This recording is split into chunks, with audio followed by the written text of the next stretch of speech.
ទឹ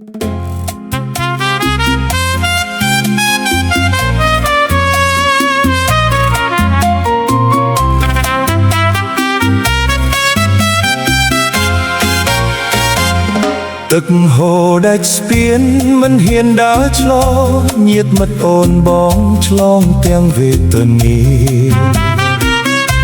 វស្សាជន់លិចទឹកស្ទឹងហូរហៀដងអូននានីពេញព្រៀបគ្មានសល់ស្ពានថ្មក៏ដាច់ស្ពានឈើក៏បាក់ទឹកជ្រៅមិនរាំងហូរគួចវិលវល់ឬឈើតូចធំរលំដល់គល់ញាតមិត្តខ្វាយខ្វល់យល់តែទុក្ខភ័យទឹកអើយកុំជន់ហូរគួចទៀតទៅស្ពានអីសូមនៅកុំបាក់ទៀតអើយឲ្យញាតបានឆ្លងទៅមករាល់ថ្ងៃ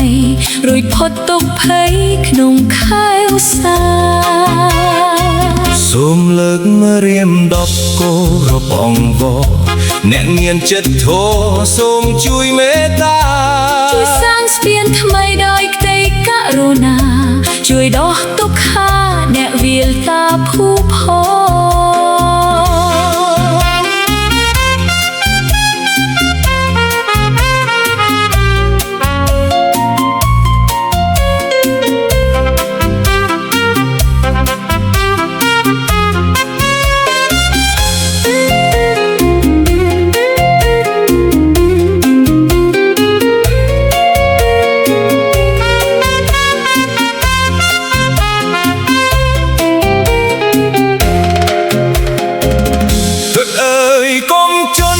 គួចទៀតទៅស្ពានអីសូមនៅ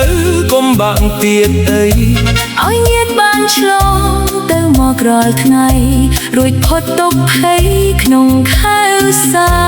ហ៍សូមលើកមករៀម10គោរាប់អង្វរអ្នកមានចិត្តធម៌សូមជួយមេត្តាជួយសាងស្ពានថ្មី